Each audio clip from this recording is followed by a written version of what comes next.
Espírito para nós, para que não cobicemos as coisas más. Amém? Amém. Baixa a tua cabeça, fecha os teus olhos. Pai, graças eu te rendo pela tua palavra. E permita, Senhor, que à medida que a tua palavra for sendo ministrada, o teu povo entenda, cresça, aprenda, se fortifique e que o teu Espírito os capacite nesta noite, em nome de Jesus.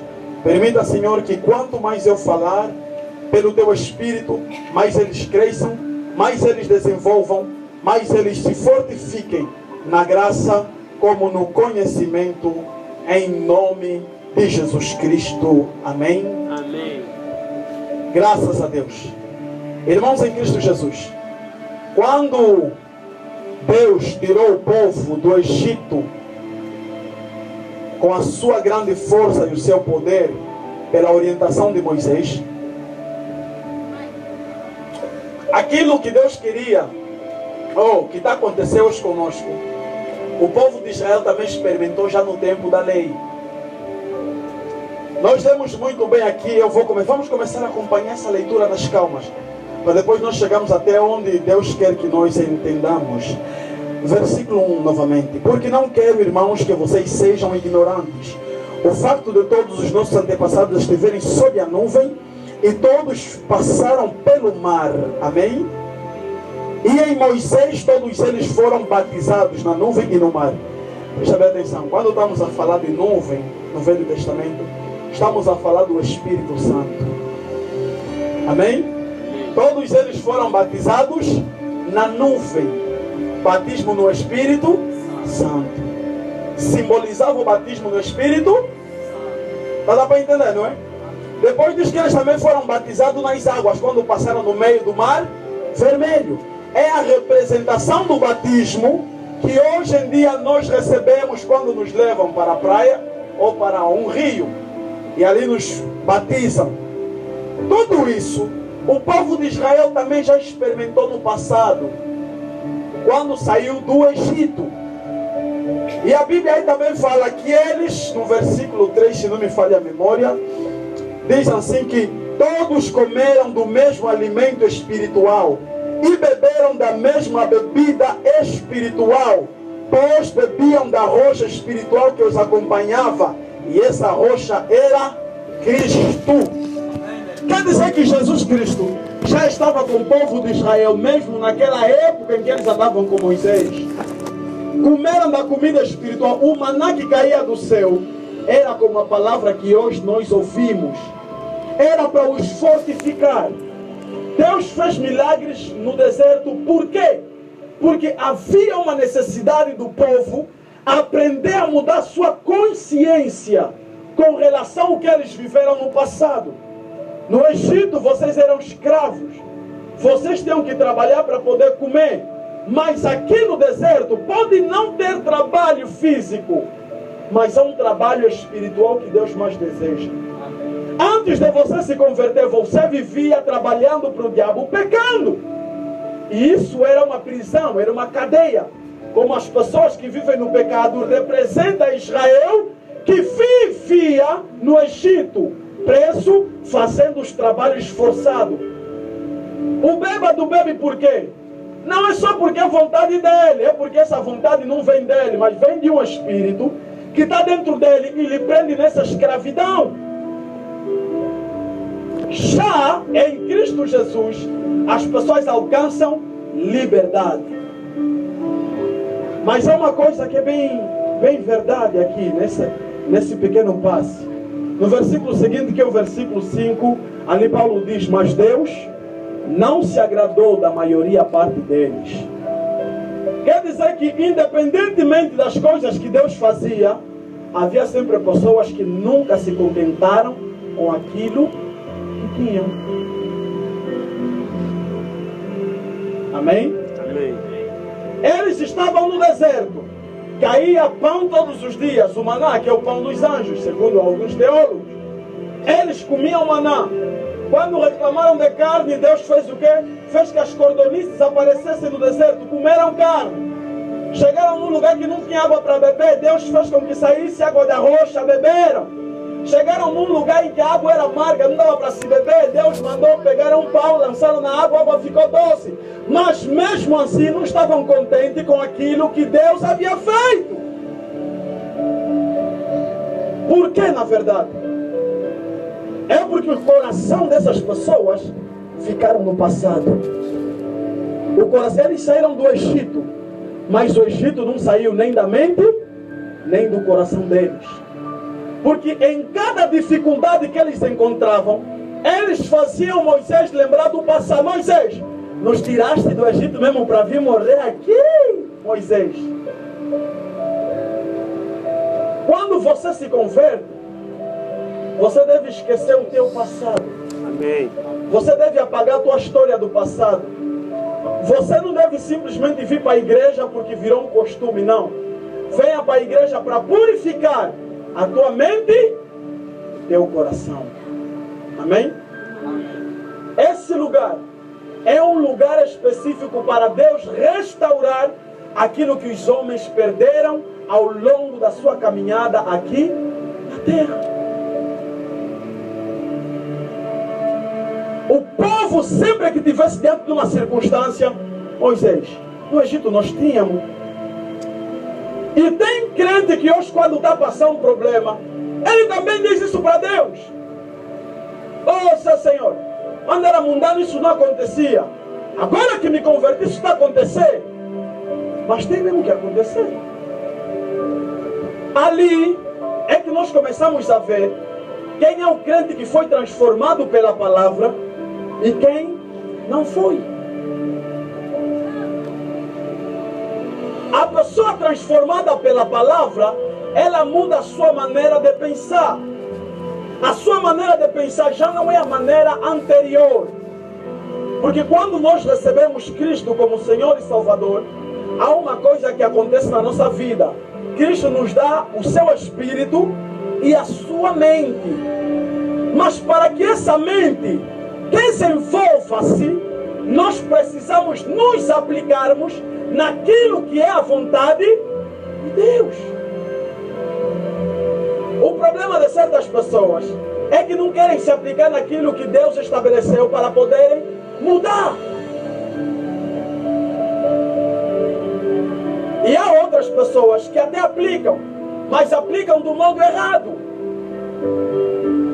E vamos começar a analisar aqui alguns pontos que são bem específicos. O lugar onde o diabo ataca o cristão com constância é a mente. A mente do homem, um certo cientista disse que a arma mais perigosa do mundo é a mente. A pessoa para roubar faz o quê? A pessoa para matar faz o quê? A pessoa para trair faz o quê? Quer dizer que toda ação humana começa onde? Então é ali onde o diabo ataca o homem. Se você foi vencido na mente, então você foi vencido em tudo. Eis a razão que Deus nos aconselha em sua palavra buscarmos em primeiro lugar o reino de Deus. Diz buscar o reino de Deus e a sua justiça. Onde é que nós guardamos a justiça de Deus? É na mente. A justiça de Deus é guardada na mente. Você será justo porque a tua mente é justa. Porque a tua mente, sabe quando é que a pessoa peca? A pessoa não peca quando pensa. Porque existe uma coisa que as pessoas se esqueceram. Você muitas das vezes não tem domínio nos pensamentos que te vêm na mente. E o exemplo mais prático com relação a isso é esse. Você pode impedir um passarinho de passar em cima de você? Não, não é isso. Você não, mas você pode impedir o passarinho de construir um ninho na tua cabeça, não pode? Então você pode impedir com que os pensamentos errados permaneçam na tua mente. Logo, o pecado nasce quando você aceita o pensamento errado se estabelecer dentro da tua mente. Porque uma vez estabelecido na mente, desce no coração. E quando descer no coração, gera fruto. Por isso é que a Bíblia diz que nós devemos guardar os nossos corações. Mas com relação à mente, o que a Bíblia fala com relação à mente? Com relação à mente, a Bíblia fala muitas coisas. E eu gostaria que algum irmão abrisse 2 de Coríntios, capítulo 4, versículo 16. 2 de Coríntios, capítulo 4, versículo 16. Vamos começar a ver aqui algumas passagens específicas com relação à mente humana.